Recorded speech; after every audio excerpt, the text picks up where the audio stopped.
Yeah, good Ashfaq, really nice. Also got some good news. We signed Marco van Staden from the 1st of September. So we obviously got a nice addition there, another Springbok in our squad. As I said, we didn't have a long pre-season. I mean, obviously, like the Stormers, we finished a bit later than most. But I just feel, having coached in Europe, that one of the things that's very important is the time you give them off. To play friendlies now, play extra games. Come January, February next year, when you're playing in Europe, and you're going to end up with a lot of attrition to your squad. So we probably, as I said, would have liked more time. But as it is, we're going to play a friendly against each other on Friday, and it'll be just like a little hit out. And then next week we kick off against the Lions at Emirates Park. Isn't this your first pre-season? Yeah, well, it's our first obviously for this group, first pre-season. I will say, obviously, again, I've been fortunate having coached in Montpellier, played in Europe, played in the top 14 there, and also being in Japan, we had a long pre-season there. So it's been good for me also to bring back the things that worked in Japan and in France into the system as well. So yeah, it's obviously, you can imagine a guy like Johan Grobe was told to put some weight on. He's got some weight on. You won't believe how much bigger he's got. A guy like Kane and Moody would have loved to have him on a gym program as well, but as it's turned out, he's obviously doing well in the box setup. So, and that's the other thing I think that I can say is that having finished our one campaign, we've had 4 Springboks being kept in a small space of time. So Ulrich played, Ruan Nokia played, Kurtley played, and obviously Kanan played. So all of a sudden you get 4 more Springboks into your setup, which is always a massive boost when you're going into those big games. Jake, I remember it was actually quite ironic. When Marcel came, he actually, and people asked about Marco going, he actually said, wouldn't it have been great, to actually have both, Yeah. And I know there might be a few concessions with Marcel during the season and stuff, but yes. Just how chuffed of you are you? I know it's a bit unfortunate for Marco, obviously, but he's found a home now again, so actually it worked out quite well for you, just having that depth. Yeah, look, you did, I remember that. I said I'd love to have them both in one team, and as it stands now, I have got them both in one team. I think the one thing that we didn't want to lose Marco, because at that point in time he was playing really well for the Bulls, and it wasn't so much that we just wanted 2 in the team, but wanted to make sure that we don't really want to lose all the players that we've got. I think the sort of failure of some of the teams is there's a big change to the teams every year. I think in Super Rugby, you imagine how many guys every year, a new coach comes in, new franchise. Remember the old days, you used to sort of pick the Leopards coach one year, then the Pumas coach the next year, then the Bulls coach the third year, and then the Leopards guy would bring all his Leopards guys or the Puma guys. Now, we're in a situation where, so to jump around a bit, we're in a situation where our squad is our squad. On Friday when we play, I can almost say the team that finished last year plays against the team that are all new boys this year, and I know what I've got. So to answer your question, fantastic that we got him back. Not only for us, I suppose for South African rugby as well. We've got to try and get that caliber of player back to play URC. Given the nature of his injury almost, but I know he's fine now. Yes. Is it a bit of a challenge for you to sort of get some confidence back in his game now? Because any player would be wary now given the history. Yeah, look, I must give you some feedback, guys. So he hasn't played rugby for 8 months. He has had absolutely no side effects, nothing, not even a headache during training in the 8 months. I read an article this morning about Vaketawa now after 12 years in France being medically unfit to play in France. So, as I said, sometimes it happens. Cornel Hendricks was in the same boat. He's played every week for us. So, the challenge is, I'm not going to get into all the detail. He's got a certain amount of time that he has to get through, and then the insurance kicks in, like anything, So, and I'm sure, the risk is no different to anyone else. He can bang his head tomorrow in a friendly, on Friday's friendly. He could do a morning session this afternoon and whack his head on someone's hip. So, yeah, but I think I can tell you from having been with him the last couple of days, he can't wait to play. He's in 8 months is a long time. I think he can't wait to get back on the field. How much in a nutshell, what do you take from last season?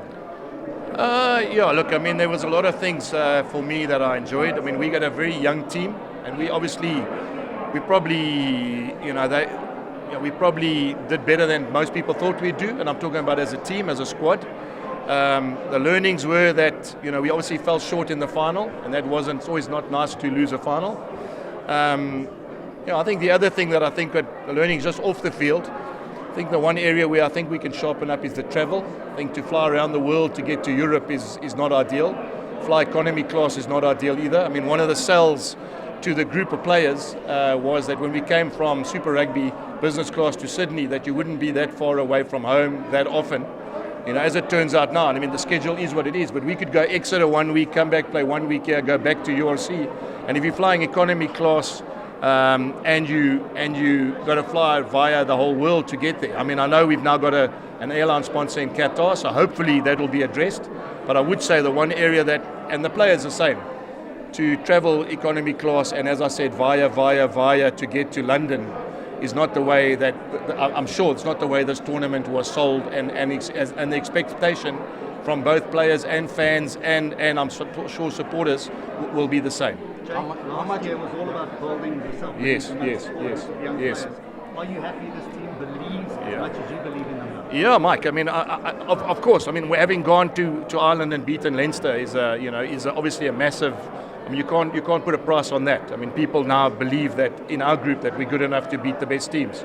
And I mean, Leinster are predominantly one of the best teams in Europe for a long period of time. So yes, the belief is there.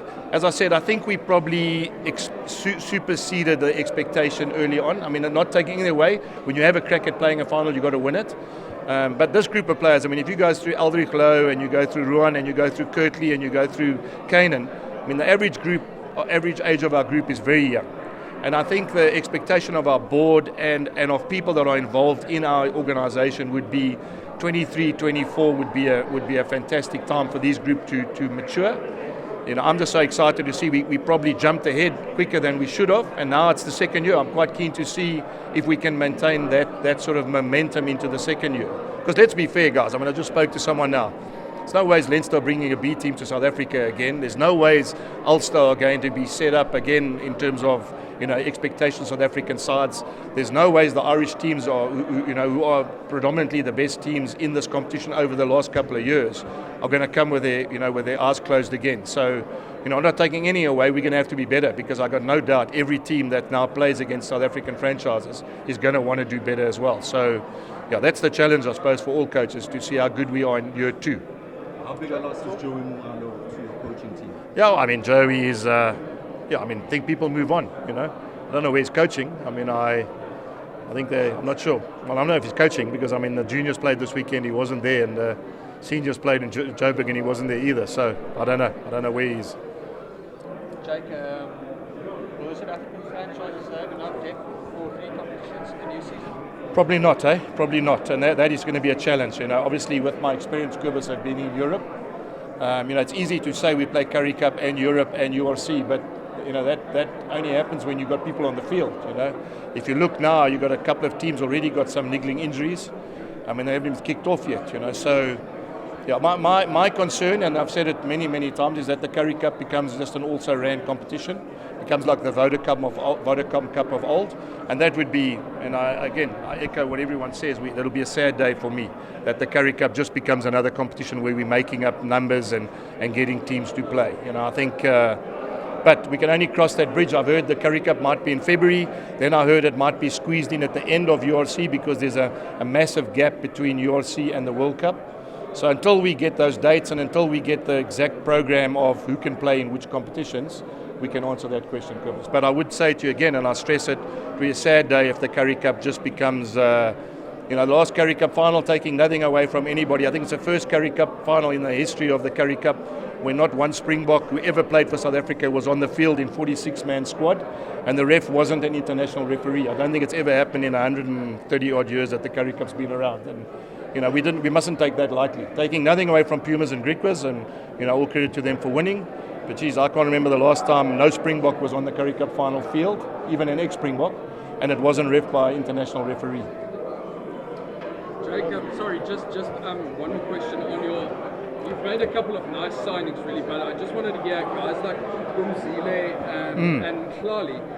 A guy like Mhlali, Harvey Ferry told me last season, basically 2 years ago, he didn't even know what an inside of a gymnasium actually looked like. Yeah. That's just not the type of facility. Well, I can tell you, he knows what it looks like now. Yeah, So. no, that's what I wanted to ask, because he says he came in at the Free State and just put in more work than anyone, and now he's basically got himself this. No, look, he's doing really well, really well, and Pumzi too. I mean, I don't think people know, but Pumzi was captain of Selborne College.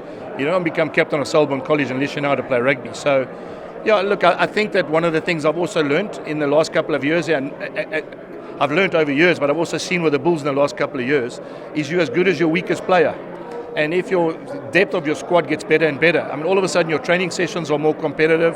When you put them into certain teams, so Mossy now running with Marcel and Marku and Ruan Nokia and Curtly Orense, and all of a sudden goes up 4 levels, you know. So same as with Pumzi, you know, you put Pumzi in there and you get him to do certain things in the line out that he's doing now with Ruan and Gerard Steenkamp and Grobbies, whatever. All of a sudden it looks like he's meant to be there. So yeah, that is the sort of work on that we've had off the field, is to get the level of our squad more competitive, pick our weakest player, and I say that our number 45 or 50th player, to be a player we can rely on. I mean, you look at our squad, you've got Chris Smith, who's come from Free State as well now, and his name's Baron Smith. He told me he's not Chris Smith.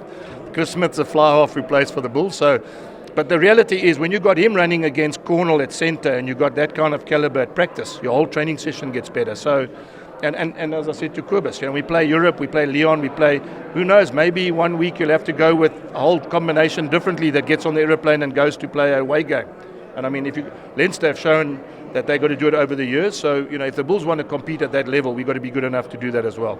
Can I ask a last question about your coaching staff? Yes. Yes.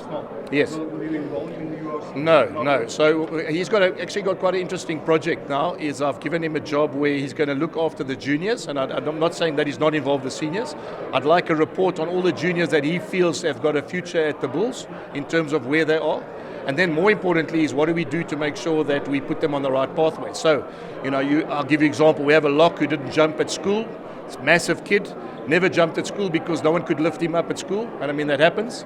Now we want to sign him, but he can't jump. So now who's going to make sure that before we sign him, he gets taught to jump and be in a line out, you know? So, and then that means that Gert would have to work out that program. So Simon, I'll give you an example. He might not physically go to the line out session, but in his program, he would be able to say to me, in the next 2 years, this under 19 boy needs X amount of line out sessions, and he will then collate that for me and get the coaches in. So if we get Russell to do it, or we get, you know, I'm just giving an example, we get Victor Matfield to come and do a session with him, he will then put that together and make sure that when that guy graduates out of under 20s, we haven't wasted 2 years of pathway development for that player. And the other thing which he's going to do, spend a lot of time with the junior coaches, helping them with what happens in the seniors, making sure that we almost replicate the training sessions, the drills. So you know, I'll also be there. But having an ear close to the ground and having presence there is vital for me. You must be chuffed with the result of the weekend with the Bulls under 21. I thought you said Sharks Lions. Yeah, look, I mean, obviously that was, the Bulls under 21s have been fantastic. They topped the world. It's nice for the juniors. That's why I said, you would notice the Bulls are very proud to have under 20s.